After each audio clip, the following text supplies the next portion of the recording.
I begin with a quote this morning, a quote from Dr. James Hollis, a quote that also forms a question. If we had access to a wise sage who knew us better than we know ourselves, was invested in our well-being and in our taking greater ownership of our journeys, would it not make sense to seek the advice of that sage? Who is the wise sage in your life? A person with profound intuition, perception. A magi, the Persians might call this person. A mensch in Yiddish or in Hebrew. A guru if they were in the Far East. The Greeks called their enlightened elders the philosophos, the philosophers, the lovers of wisdom. Wisdom is not necessarily the product of education. You can have any number of letters after your name, a few diplomas on your wall, and be completely devoid of common sense or any measure of experiential learning. And some of you have worked for that person, I know. Some of the wisest people I have known in my life had no more than an 8th grade education. Scholars, they were not. Philosophers, sometimes they were. Sages, absolutely. The truest wise men and wise women that I have known. So again, who is the wise sage in your life, or who has it been? Because a person can continue to instruct you long after they have passed. A parent, a trusted college professor, a mentor, an author, a therapist, a counselor. Who has been your guiding light, your grounding force? Maybe it is one person. For many of us, it is likely an amalgamation of people who have moved in and out of our lives over the years. That special teacher in elementary school. That guidance counselor during late adolescence. The older worker who taught us our trade or showed us the ropes. A coach who did far more than teach us how to swing a bat or to kick a ball. And yes, possibly even a minister or a rabbi or a priest. There are a lot of charlatans and abusers out there, but there are people whose names the world will never know that have quietly inspired others and shaped the lives of others. Their collective work, though quietly, has probably kept the world from self-destruction as they go about their lives living out and sharing the wisdom that they have gained. As an example, how many of you know who James Hollis is, the one whom I just quoted? Not many. And I'm not surprised. I suspect that most any crowd I speak to, unless they are all specialists in the work of Carl Jung, would not know his name. Those people, and there's one more group of people that if they are astute, they will have seen his name before, because attentive watchers of the second season of Ted Lasso, in episode 8, one of Hollis's books is lying on a coffee table. Now, I am an astute watcher of Ted Lasso, and I saw that tip of the hat to Hollis in that episode and immediately paused the show and did 3 backflips across the room. And I knew immediately that someone writing for that show, some consultant, some advisor, some set decorator, was truly earning whatever he or she was being paid. Let's go back to Dr. Hollis's quote again.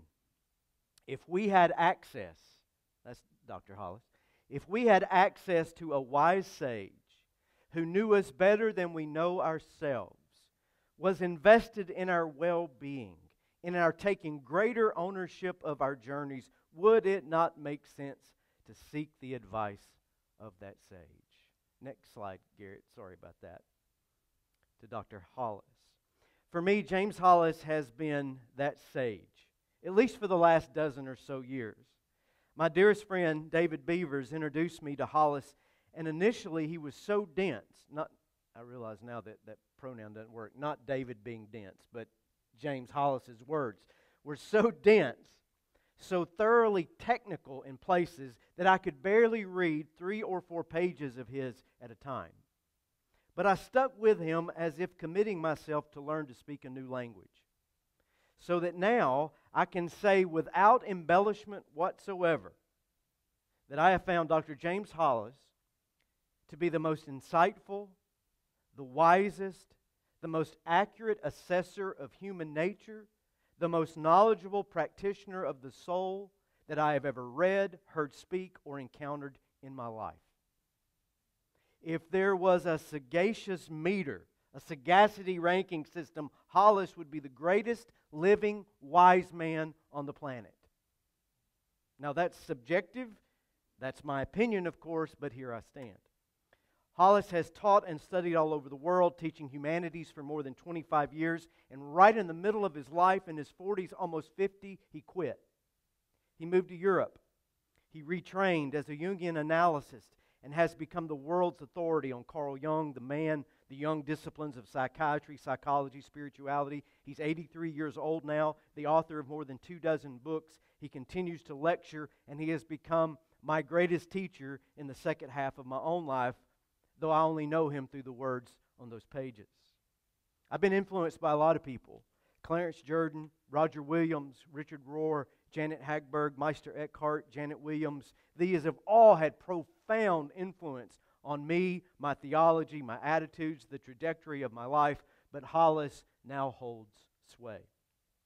So, you're asking yourself right now, if this guy is so profound and so wise, what is it that he is saying that makes him the worthy wearer of such a crown?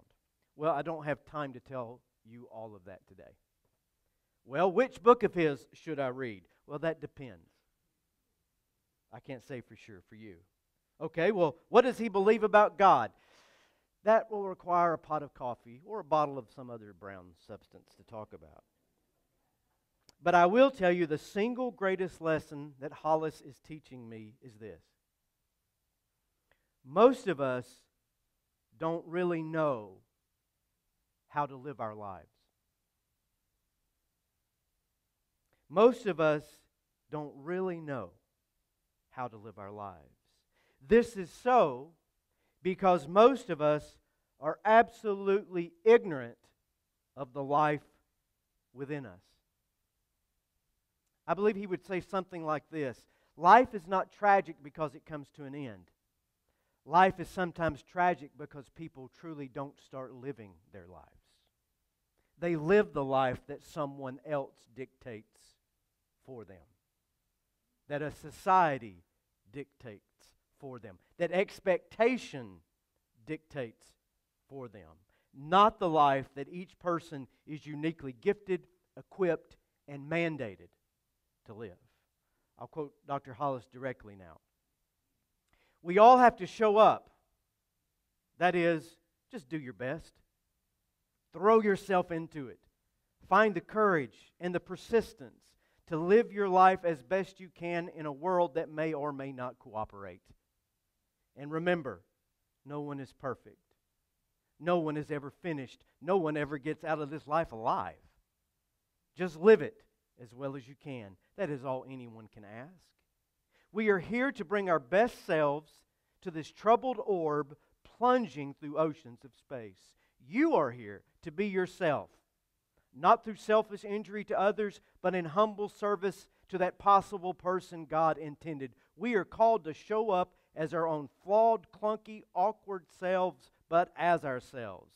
If, that is, we can discover our true selves and grant ourselves permission to really be ourselves. That is profound. You would hardly be able to find anyone who has not heard of the Nobel Prize. It's actually prizes. There are 6 categories each year. And the Nobel Committee has been awarding those prizes since 1901, roughly $1 million to each recipient. And that money is from the estate of this man, Alfred B. Nobel. When he died in 1896, his will stated that all of his assets, present and future, would fund prizes for outstanding human accomplishment that make the world a better and more peaceful place. Well, Nobel was an incredibly wealthy man, but he was not one with a view toward charity. He was a ruthless businessman. He was a scientist. He was an explosive engineer.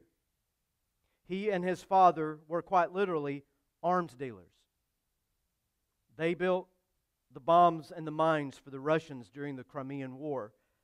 Alfred went on to acquire 355 explosive patents and owned 100 explosive factories. Nitroglycerin, detonators, blasting caps, smokeless gunpowder. And do you know what his most famous invention is? Anybody? Dynamite. But in 1888, Alfred's brother Ludwig died from a heart attack.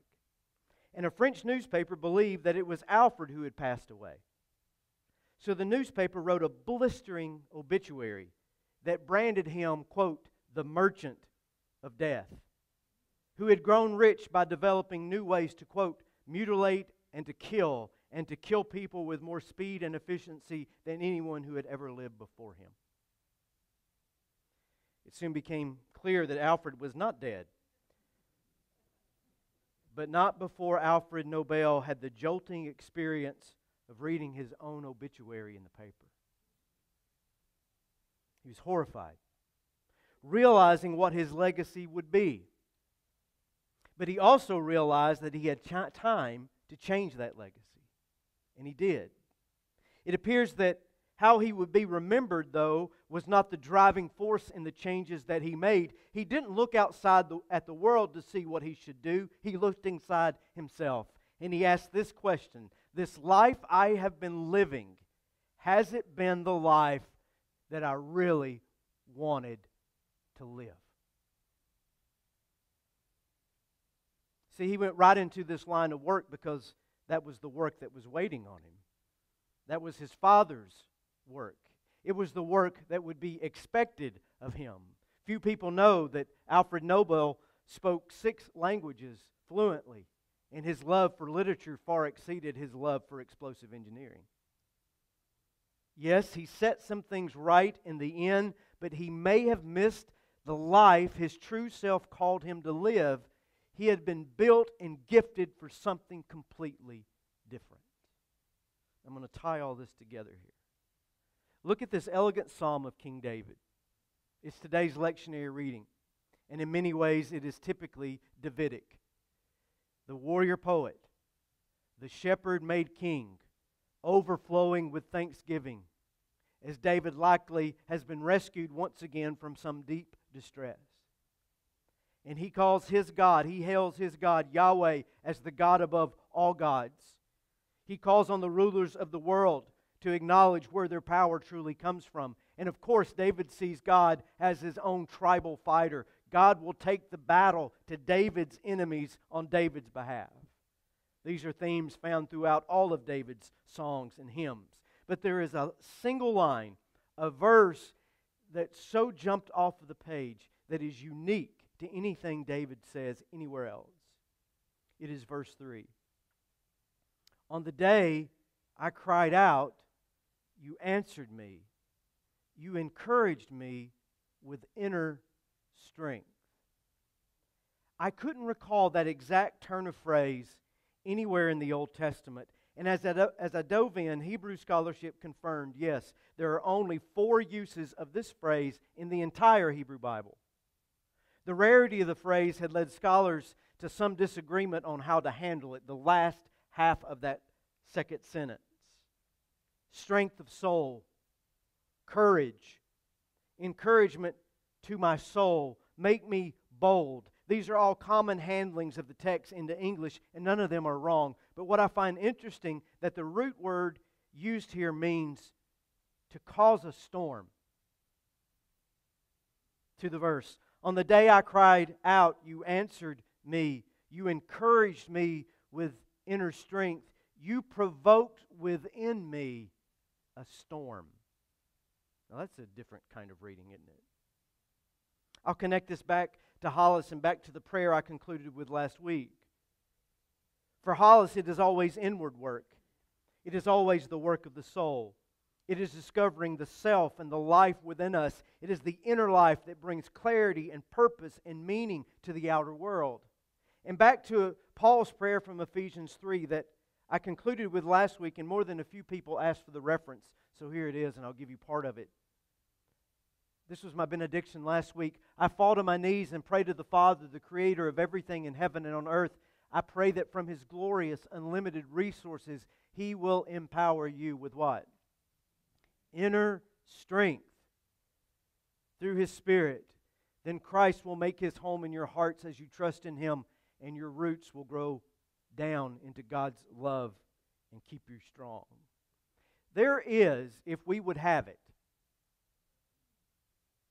a divine storm, a spiritual moving, an awakening within our hearts and souls to whom God has called us to be. And we can have that if we will listen for it, if we will submit to it, if we will do the hard work of looking inside, self-examination. One of the reasons this world is in the state that it is in is that we have so little self-awareness that we are projecting all of our fears and insecurities and shortcomings out onto the world. And the reason that the world today doesn't make any sense is like no other time in our history, we can't make sense of anything inside of our own hearts. And if we want to do ourselves a favor, if we truly want to live the life God has for us, we have to find the courage to live the life that we feel called to live. And this is why some people, and Hollis has his critics, they don't like James Hollis. Do you know why? They don't want to look inside for too long. They might be afraid of what they find there. They don't want to fulfill the Socratic maxim, know thyself. To do so might indeed cause a storm. It might cause upheaval. It might turn over tables and hidden secrets and never before question assumptions and motivations. Before the strength arises within us, we just might have to suffer. We might have to do business with our false selves, with the lives that we have been leading, the lives that others have picked out for us to live, that we simply collapsed into because it was the path of least resistance. I think every person desperately wants to live their best life possible. I think we all want meaning and purpose. I think we desperately want inner strength and the divine Spirit to sustain us, to storm into our lives. But just as assuredly, I think that most people won't take the risk to get those things because it means digging through layers and layers of self-immolated BS and decades of the charade and the self-betrayal to get to it. I grew up in a, and you know this, if you've listened to me for more than 15 minutes, I grew up in a religious structure that was very suspicious of inner growth. And I look back on it now and I think, how can faith, religion, be suspicious of inner growth? But it was. My tradition was conspicuous in its condemnation of anything related to psychology, therapy, or counseling. And I know some of you have had that same experience in life. Because to turn to one of these was to turn away from trusting God. Because all you need is God in the Bible, right? For a happy life? Right?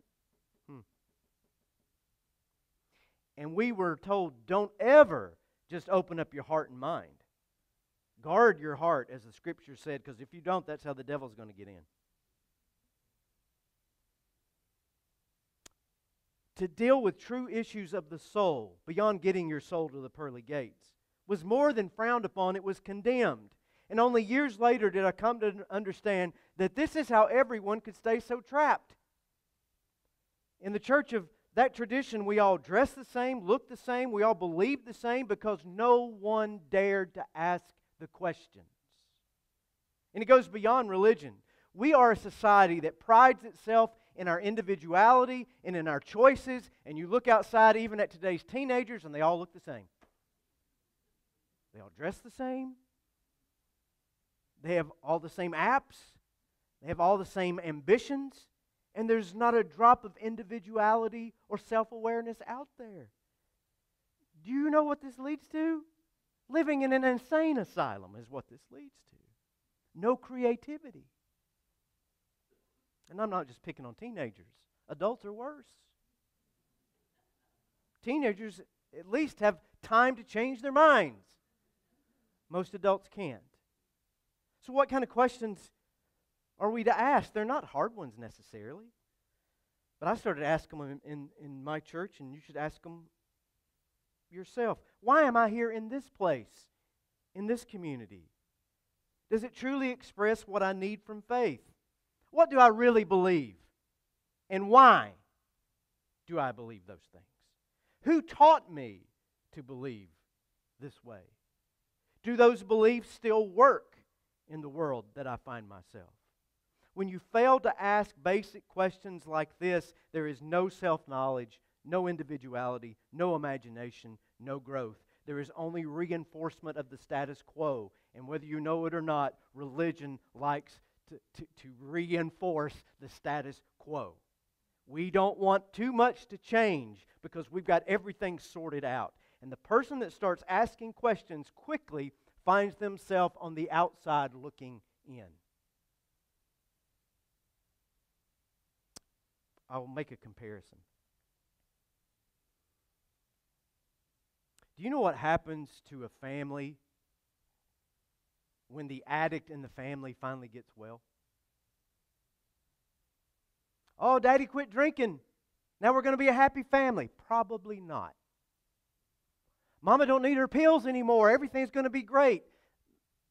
Maybe eventually. Do you know what happens to families when somebody in the house gets sober? The family gets blown to hell. Do you know why? Because there are rules. And at least when Daddy was drunk, we knew what was going to happen.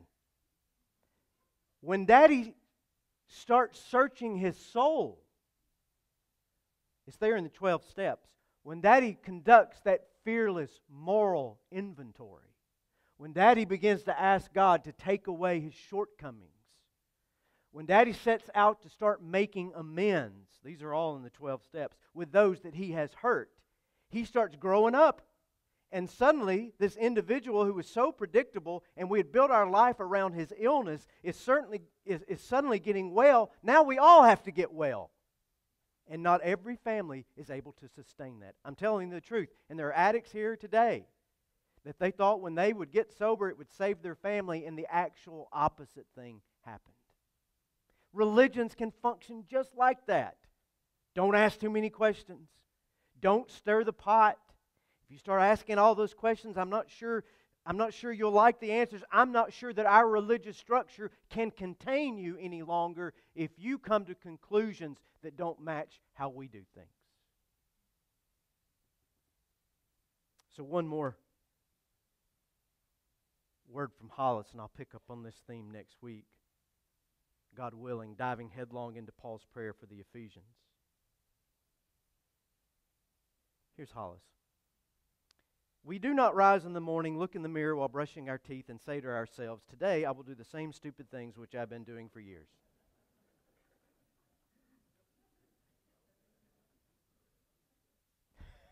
Isn't that great?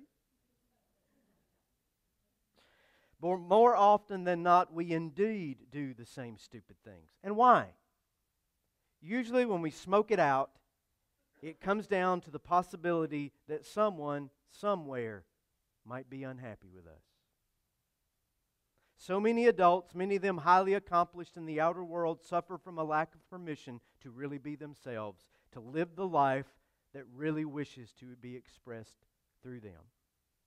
Yet, you must learn to truly live. You.